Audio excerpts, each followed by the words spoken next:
Hey, James Joseph O'Neill. I'm 5'10" and with Wolf Talent Group, reading Frank. Dear, have you offered the doctor a cup of tea? Oh dear, no I haven't, and you must be dying for one. That would be nice. Of course it would, excuse me. My wife has romantic ideas, if you receive my meaning. About her family? She thinks she married beneath her. I dare say she did. I don't understand these things myself. Mr. Strang, I'm fascinated by the fact that Alan wouldn't ride. Yes, well, that's him. He's always been a weird lad, I have to be honest. Can you imagine spending your weekends like that, cleaning out stalls with all the things he could have been doing in the way of further education? Except he's hardly a scholar. How do we know?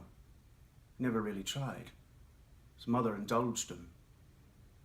She doesn't care if he can hardly write his own name. She a school teacher that was. Just as long as he's happy, she says. Would you say she was closer to him than you are? They've always been thick as thieves. I can't say I entirely approve. Especially when I hear her reading that Bible to him hour after hour up there in his room. Your wife is religious. Some might say excessively so. Mind you, that's her business, but when it comes to dosing it down the boy's throat, well, frankly, he's my son as well. She doesn't see that. Of course, that's the funny thing about religious people. They always think their susceptibilities are more important. And you're non-religious, I take it? I'm an atheist. I don't mind admitting it. If you want my opinion, it's the Bible that's responsible for all this. Why? Well, look at it yourself. Boy spends night after night having this stuff read into him. An innocent man is tortured to death. Thorns driven into his head, nails into his hands, a spear jammed through his ribs. Can mark anyone for life, that kind of thing. I'm not joking. I was always absolutely fascinated by all that. He was always mooning over religious pictures. I mean, real kinky ones. If you receive my meaning, I had to put a stop to it once or twice. Bloody religion. It's the only real problem in our house, but it's insuperable. I don't mind admitting it. You must excuse my husband, Doctor. This one subject is something of an obsession with him, isn't it, dear? You must admit. Call it what you like. All that stuff to me is just bad sex. What has that got to do with Alan? Everything. Everything, Dora. I don't understand. What are you saying? Mr. Strang, exactly how informed do you judge your son to be about sex? I don't know.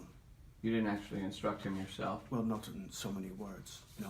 Did you, Mrs. Strang? Well, I spoke a little, yes, I had to. I've been a teacher, Doctor, and I know what happens if you don't. They find out through magazines and dirty books.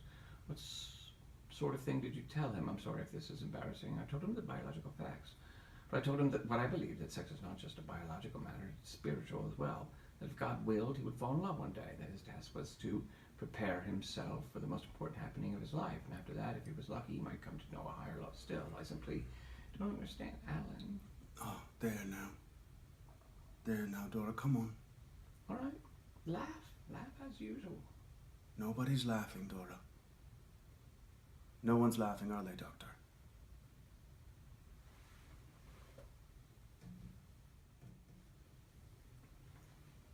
Oh, Mr. Strang.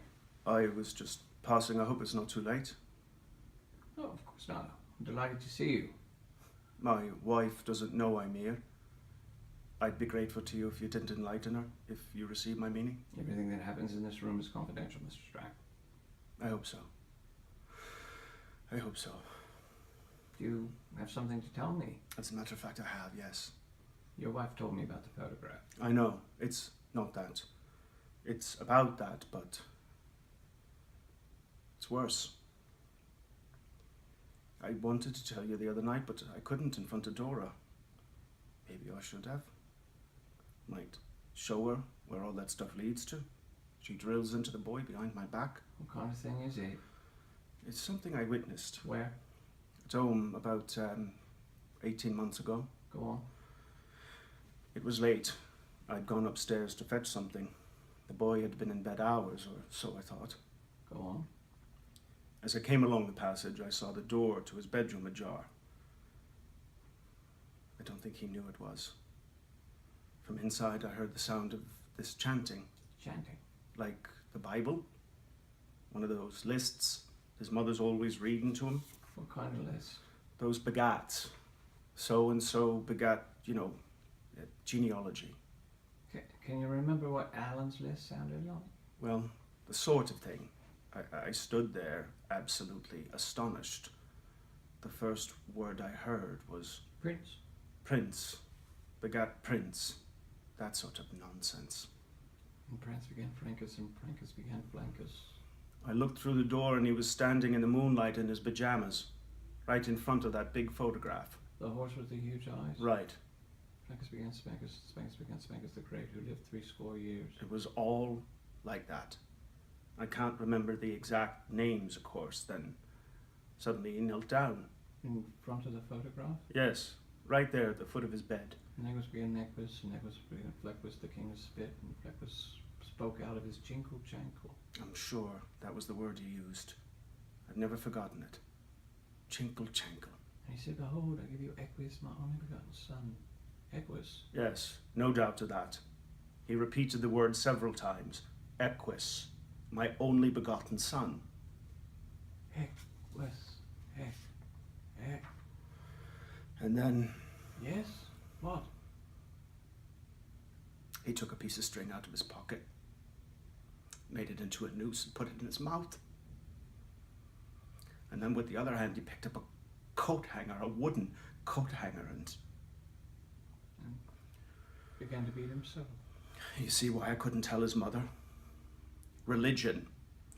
Religion is at the bottom of all this. What did you do? Nothing. I coughed and went back downstairs. Did you ever speak to him about it later, even obliquely? I can't speak of things like that, Doctor. It's not in my nature. Oh, I see that. But I thought you ought to know. So I came. Yes. Very grateful to you. Thank you. Well, that's it. Is there anything else? There is actually one thing. What's that? On the night that he did it, that awful thing in the stable, Yeah? that very night he was out with a girl. How do you know that? I just know. Did he tell you? I can't say any more. I don't quite understand. Everything said in here is confidential, you said? Absolutely. Then ask him. Ask him about taking a girl out that very night he did it. Good night, Doctor.